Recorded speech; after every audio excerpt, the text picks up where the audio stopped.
DrGreg's replacement's in, and oh my goodness, I'm excited. Welcome back, troglodytes, to your daily dose of guitar information, the Trogly's Guitar Show. So that first J-200 didn't quite work out for us, but it just so happened that Gibson came out with a brand new version that he fell in love with, and so did I. Check this thing. Oh, wow. I'm not even sure. Is this showing up properly in the camera? Because, wow. That's got that really nice purple interior to the case.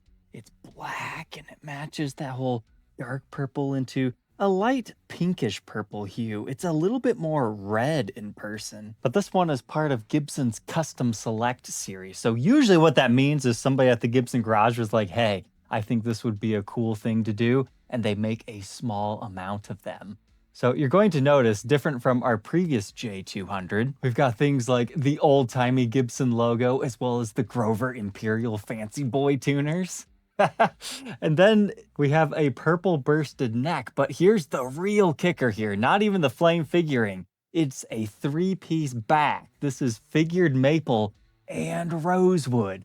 I would have never thought purple burst and rosewood would go together, but this is just one seriously cool J-200. And then even if all that wasn't enough, look at your bridge here. It's got abalone bars instead of rosewood. We've got the abalone appointments in our pick guard rather than it just strictly being painted.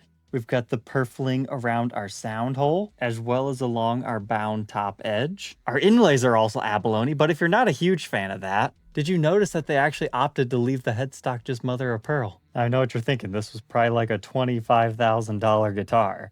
Well, the last J-200 we looked at on the show was the 57 reissue, and it was $62.99. DrGreg was considering one of those $25,000 Monarchs, because some of those do have the three-piece back, but this Custom Select SJ-200 standard, it was only a $1,400 premium. Now I get it, $7,700 is expensive, but as compared to what we just had, you get a lot of those additional features that the Monarchs are known for so much less. And you have something that not very many other people are going to have. The only thing that I'm going to knock a few style points off for on this one is we no longer have a stinger. I thought maybe, just maybe in the stock photos, I could see a slightly darker transparent purple stinger happening, but no, it's just that darker purple finish here. And then when they come to burst the neck. But oh my goodness, I just noticed it's got the three-piece neck. So that has that center stripe of walnut going on here. It's the inverse of what we have going on over here in a roundabout way.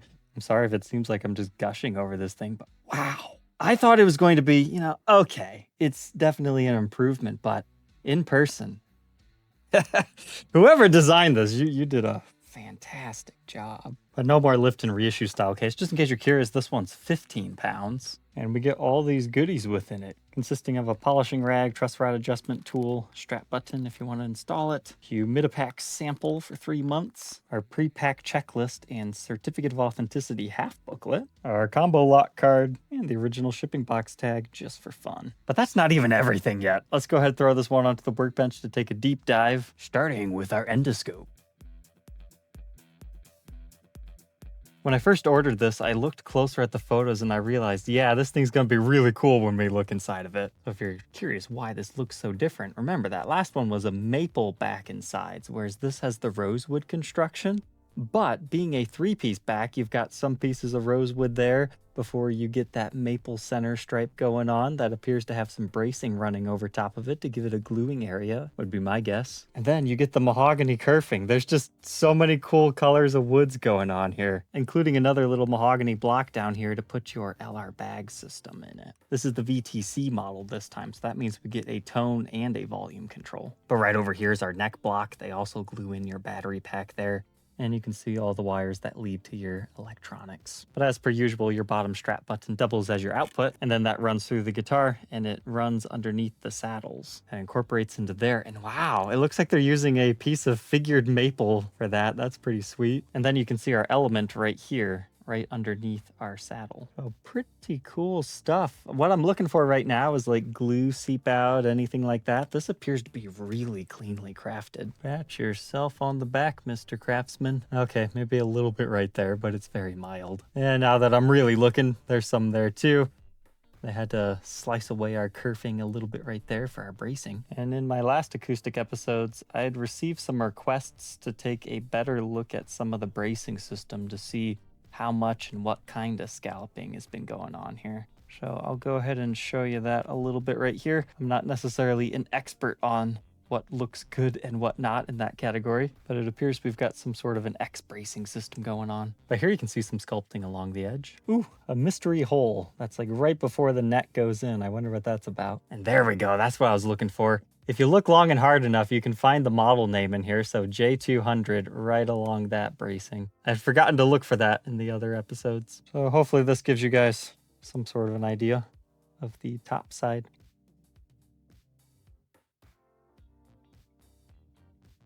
Because I think that's enough spelunking for one day. This is officially known as Merlot burst. So a bit of a purple here, more of a magenta Barney purple in the center. I would say the color's ringing a little bit more true over here on the Workbench. Another thing that's unique about this one is it still has a two-piece spruce top, but something about the way that it reflects and dances in the light looks like a maple top where it's got like really tight pinstripey flame. This is a really choice piece of spruce that they chose for this top. It pairs well with this particular colorway. But if you didn't understand what I was saying earlier with the abalone purfling, all that is this abalone striping that they put inside of the binding. They call it purfling. This stuff kind of got a bad name when a bunch of cheap import guitars started to also use it, but usually you only find that on really high-end fancy guitars, at least out of Gibson. So that runs the entire length of the body. And they do that by inlaying small sections. I know it looks like one continuous stripe, but if you look closely, you can actually see the very small seam lines of joining all the pearl together. Same thing is true around our rosette. It's just some additional ornamentation. And we have that really dark red tortoiseshell color for our pick guard. But, as we were saying earlier, instead of the centers being painted, they put the abalone dots in there, as well as the hot press stamping and filling in of the rest. That's a fancy. And man, I forgot to look at the sound hole sticker again. Here's a nice up-close HD look at it. SJ-200 Custom is how they branded it. It was birthed the 192nd day of 2025, production number 9. So when you look in the sound hole, you get to see the figured maple without any finish, as well as some of that rosewood.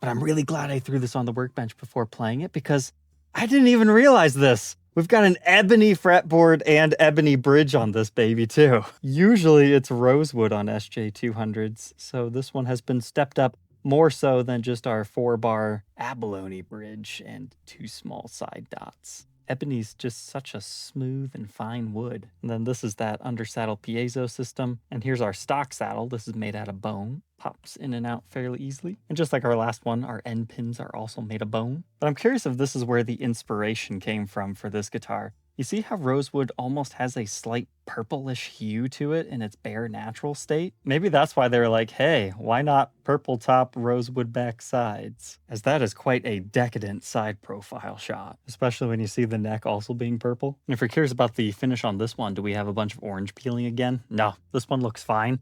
The only thing that stood out to me is there is what I would consider slightly excessive clear coat scratches right here, but they're so minor if you play this guitar at all and from a couple of feet away.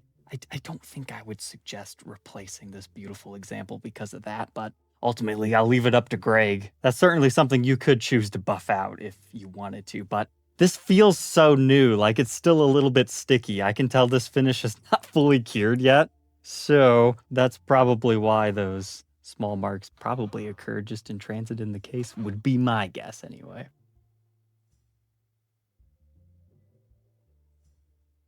But for fun, let's grab some approximate dimensions. The lower bout is about 16 3/4 inches. Our upper bout's about 12 1/3, with an overall depth of about 4.5 inches. And just the length of the body, you're looking at 21. But now that I've looked at this a little bit longer, I did find an orange peely area. It's right there by what I've been told is called a bird's beak, according to Gibson. And I would imagine it's because it's really hard to get your buffing wheel right there. It's hardly even noticeable. But I've always just called this a curly Q. It's the inverse of the Gibson headstock, and they usually reserve that treatment for the fanciest of fancy guitars. But we can move on to our neck now. Again, it is 2 pieces maple with a walnut stripe running through the center, and we've got the abalone crown inlays. Inlaid into our ebony fretboard. That's just so smooth, and that's some crazy inlay work. I'm really surprised they're not charging like $12,000 for this. It's crazy. Now, that said, I do notice a few gouges in our binding, which is a little bit of a shame. You've got a mark right there, another one here, but I would say those are the 2 worst ones. Everything else is within what I typically see, just, minor tooling marks, nothing too crazy. Although our bone nut, keep in mind, I don't document a whole lot of acoustic guitars, but it nearly looks like they tried to scallop it a little bit in between the string slots. But that might just be because acoustics use larger strings, so that could just be an inexperienced thing on my part. For our dimensions, 1.75 inches at the nut, at the 10th, 2.07, 0.86 first fret neck depth, and about 0.92 at the 9th. It's certainly not a huge neck. I would categorize it closer to the 60s territory. Here's a look at that neck profile at the 1st fret and the 12th fret. I'm kind of surprised they didn't abalone the side markers, but those just appear to be black.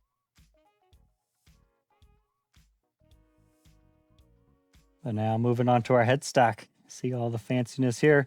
Mother of pearl crown with our old-timey pre-war Gibson logo. The old Gibson acoustics are always my favorite when they look like that. So it was nice to see that as an additional feature and spec put on here. And note the single banded binding on the headstock. Just outlines it in a cool way. Our truss rod cover reads custom. It is 2-ply. And this one, the truss rod is perfect. And you can see through to what the woods look like in the neck before the finish is applied to them. But again, some minor cosmetic defects that are all hidden underneath our truss rod cover.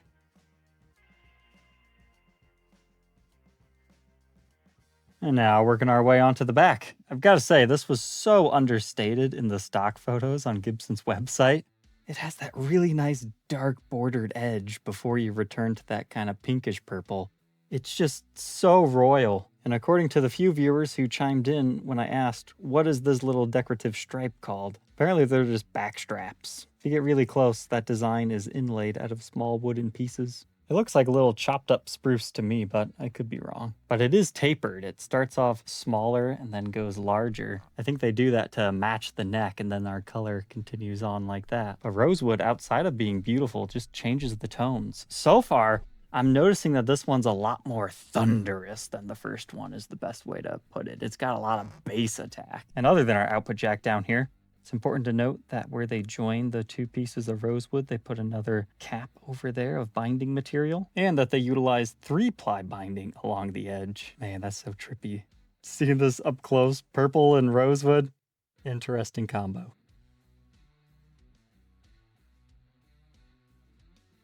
Now, if you buy one of these and you're seeing a lacquer sink effect, that's par for the course. You'll find that on pretty much all of them. But thankfully, it looks like this gloss clear coat received the proper polishings. But here we can see our heel cap. It's also 3-ply. Before we get to our 3-piece neck, I don't know if you can ask for much better than that. It's got a lot of flame all over. It's got a whole lot of gold and purple from your custom shop branding there and your giant Grover Imperial tuners. And you've got the redundant serial number stamped up top here too, with our Made in USA stamp. And all said and done, this SJ-200 weighs, looks like 5 pounds, 13.1 ounces. I'll just go ahead, sit down, strum her a little bit, then I'll plug her directly into Logic Pro to get some electric samples.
So there we go, the new Gibson Custom Select Merlot Burst SJ-200. What are my final thoughts on this thing? If you can afford it, I would highly suggest it. This thing is a lot of fun. I showed it to my wife and she said this reminds her of like a geode or something where you crack it open, you get that rocky exterior and then a beautiful crystal on the interior. So maybe that will speak to some gemologists out there. But it's one of those things where you wouldn't think this color scheme would work, but man, does it ever. So Dr. Greg, I hope you enjoy this immensely. I have no doubt that you will. As far as an acoustic, it's got a real booming sound to it, as I was saying earlier. So if you're looking for that kind of more tinny sound that projects really far, this might not be it for you. But certainly some nice tones to have within your arsenal. I would love to see another version where they do a rosewood head cap veneer, because then you get even more symmetry to your edges. But great job, whoever at Gibson designed this one. But all right, troglodytes, I hope you enjoyed, and we'll catch you tomorrow on the next one. Take care.